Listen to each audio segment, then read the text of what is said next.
Iniciamos con el tema 3, denominado Autoridad y Vínculo Educativo, cómo promover la responsabilización en adolescentes que han cometido infracciones. Partiremos diciendo que el concepto de autoridad no consiste simplemente en el ejercicio del poder, sino más bien que abarca también y trasciende otra dimensión que es la del afecto y la del amor. Por lo tanto, la autoridad va a comprender dos grandes dimensiones, el poder y el afecto. Todo ejercicio de autoridad va a considerar ambas dimensiones de alguna manera. Combinadas de diferentes formas, pues tendremos los diferentes estilos de autoridad. Estilos que comúnmente son aplicados en los entornos familiares o en los entornos educativos, escolares, etc. El poder desligado del afecto da lugar a la inflexibilidad y a la rigidez, e incluso puede llegar a provocar negligencia y maltrato físico en los casos extremos, mientras que el afecto desligado del poder da lugar a la permisividad, a la laxitud y en los casos extremos podría ocasionar sociopatías. Este texto es importante reflexionarlo para comprender en qué medida ambas dimensiones debieran encontrar un equilibrio en el momento de establecer relaciones educativas o relaciones familiares. Hemos identificado 4 tipos de autoridad que son bastante conocidos. Entre ellas tenemos la autoridad de carácter autocrático, la democrática, la permisiva y la negligente.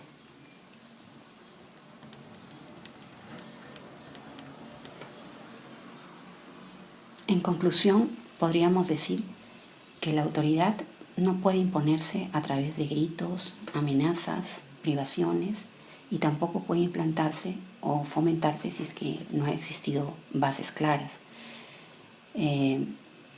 Por ejemplo, si los niños y adolescentes no han ido formados para que ellos aprendan a limitar la satisfacción de sus placeres o a limitar su egocentrismo conforme van desarrollándose, es muy difícil que luego, cuando los chicos lleguen a la adolescencia, podamos intentar incorporar límites cuando estos niños han crecido y han sido formados de una manera narcisista.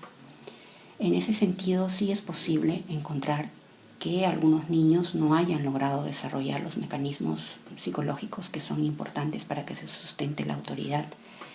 Esto puede ocurrir, sobre todo si desde pequeños no han aprendido a aplazar o a postergar o a renunciar a satisfacer sus necesidades de manera inmediata, o no han aprendido, no han sido formados a cumplir con los deberes familiares o con ciertos deberes familiares para poder ser aceptados y establecer una buena relación y valoración con sus padres o con otros adultos importantes. Entonces, para lograr que los adolescentes acepten limitaciones parentales, pues deben haber sido criados desde la primera infancia con ciertas características. Principalmente deben haber sido criados en el sentido del deber, en el sentido de considerar los deseos de los otros y los sentimientos de las demás personas. Deben haber sido criados en disciplina y deben haber sido creados bajo la aceptación de ciertos límites. De tal manera, indefectiblemente, cuando llega la adolescencia, el cuestionamiento a las normas es una característica común y usual. Y los conflictos normalmente se van a presentar y van a estar asociados con las estructuras del poder, cómo se maneja la autoridad, principalmente cómo es que el poder se maneja en las relaciones al interior, principalmente de las familias, ¿no? Pero esos conflictos no solamente se dan en la forma en que se ejerce la autoridad, sino también los conflictos se presentan con la persona que ejerce la autoridad.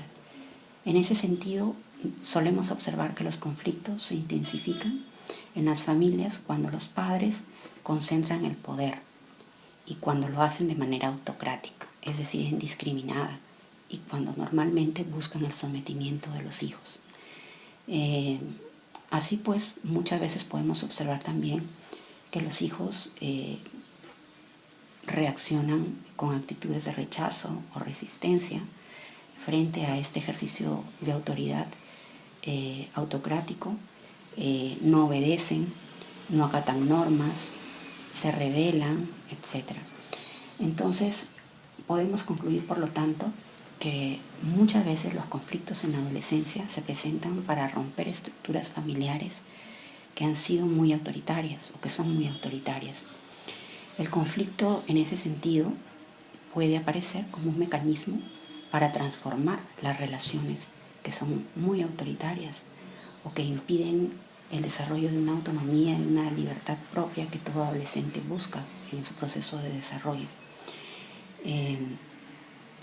En realidad, los conflictos pueden ayudar a solucionar este tipo de dinámicas familiares, pero también pueden aparecer y fortalecer más las conductas autoritarias en los hogares. En realidad, la manera como se desencadene estos eventos en la adolescencia dependerá principalmente de los tipos de familias, de los entornos, de la sociedad en la cual se desempeñan.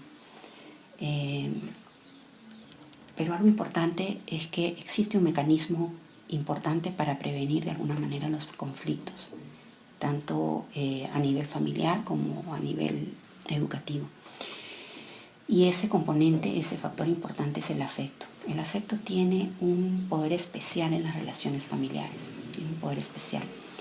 De allí la importancia de promover estilos de autoridad que establezcan un equilibrio entre el afecto y el poder. Esto es algo que los educadores debiéramos comprender en todo momento, la búsqueda de ese equilibrio en el estilo de comunicación con adolescentes en conflicto con la ley penal. Por lo tanto, no solamente la autoridad, el respeto y el límite van a constituir el vínculo educativo. Hay otro factor que acabamos de decir que es importante, que constituye el afecto. La relación afectiva, por lo tanto, del educador y el adolescente en conflicto con la ley penal tendrá una importancia primordial en el acompañamiento educativo y en la relación de ayuda, la relación educativa. Entonces, finalmente podemos concluir diciendo también que los entornos autocráticos a diferente nivel, a nivel familiar, a nivel educativo, son nocivos para el logro del desarrollo y la autonomía de cualquier adolescente. Y estos procesos son procesos educativos normales que tienen que darse en el proceso de desarrollo de la adolescencia. Por ende, sería mucho mejor que las personas que estamos cerca de adolescentes en el hogar o que conducimos relaciones educativas con adolescentes, tratemos de lograr un equilibrio entre el poder, el afecto y los límites para establecer mejores relaciones con ellos y tener intervenciones más efectivas, en este caso con adolescentes en conflicto con la ley penal. A continuación, trataremos de abordar lo relacionado a la responsabilidad frente a la comisión de una infracción. Para ello, nunca debiéramos dejar de lado el hecho de que la relación educativa con un adolescente en conflicto con la ley penal se inicia producto de un acto que ha lesionado los derechos de otro, una infracción de otra persona.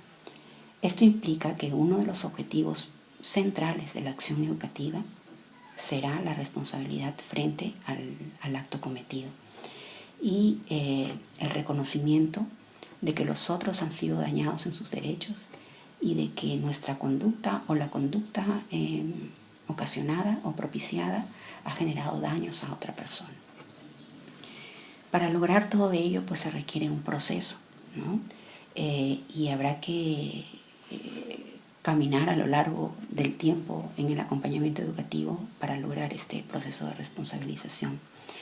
Para ello habrá que considerar muchas cosas, entre ellas las razones que llevaron al acto delictivo, las consecuencias y los daños que se originaron en las víctimas principalmente, pero también en la propia persona del adolescente, en su familia cercana, en su entorno más amplio. Y finalmente, pues la responsabilidad también incluirá un momento en el cual el adolescente comprenda que su propia vida se ha visto afectada y que es necesario realizar una toma de conciencia reflexiva respecto a las consecuencias de sus actos para el futuro. La responsabilidad respecto a la infracción debe ser vista indefectiblemente desde el punto de vista educativo. a pesar de que algunas personas consideran que solo debiera ser vista desde el punto de vista jurídico. Debido a la importancia de abordarla desde el punto de vista educativo, la figura del educador y su acompañamiento se torna en algo imprescindible. Será importante, por ejemplo, el diálogo que el educador puede establecer con el adolescente, ese proceso de comunicación, para poder lograr una reflexión crítica acerca de lo que sucedió, acerca de los hechos, para promover también la empatía en el adolescente hacia la víctima, ¿no?, de la infracción, hacia su propia persona, hacia la familia, la comunidad, etc. Todo ello será importante de ir logrando en el camino de la responsabilización. Pero hay entonces tres variables que serán importantes para lograr ese paso. Y en primer lugar tendremos en cuenta el reconocimiento y el ejercicio de los derechos, comprendiendo que solo cuando el adolescente que cometió una infracción sea consciente que es sujeto de derechos, solo en ese momento comprenderá que lesionó los derechos de otras personas. Y por lo tanto, solamente en ese momento en el cual él comprenda que sus actos tuvieron consecuencias que dañaron a otras personas, solamente si hemos tenido esa fase previa podremos iniciar el camino de lograr una responsabilización o de construir una responsabilización. Ahora, este reconocimiento de los derechos, del ejercicio de los derechos, no puede darse solamente desde un punto de vista discursivo o retórico, sino que es importante incluir un accionar al respecto, debido a que muchos adolescentes que han cometido infracciones se presentan vulnerados ellos mismos en sus propios derechos, tales como educación, salud, identidad, aspectos que son necesarios atender en primer término, abordarlos. El segundo factor importante para promover una responsabilización será la capacidad de reflexión y análisis del joven respecto a la víctima y a la infracción cometida. Este es el momento en el cual el adolescente llegará a comprender, a reconocer que la víctima es una persona de derechos, siendo una persona de derechos equivalentes a los suyos, debe ser vista como otra persona, como un ser humano. Es el momento en el cual la víctima deja de tener una imagen anónima, como en muchos casos suele darse. Es el momento de darse cuenta de las consecuencias, de los daños ocasionados, de analizarlos, de proyectarse en ellos y de comprender también de que las cosas no sucedieron simplemente porque sí. Es el momento de reflexionar las causas de la infracción y sobre todo de dimensionar los daños ocasionados. Y el último factor importante será el hecho de percibir que las infracciones tuvieron efectos negativos en la propia persona, en el núcleo cercano y en el entorno más amplio. Es el momento entonces de analizar que las consecuencias de los actos afectan en primer término a las víctimas, pero también inciden en la esfera individual, en la esfera familiar y en la esfera comunitaria.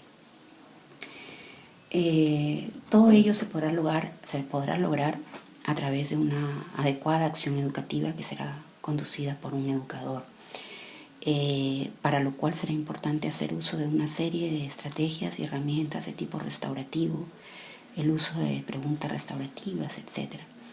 Concluyendo que experiencias de justicia restaurativa han aportado mucho en estas intervenciones.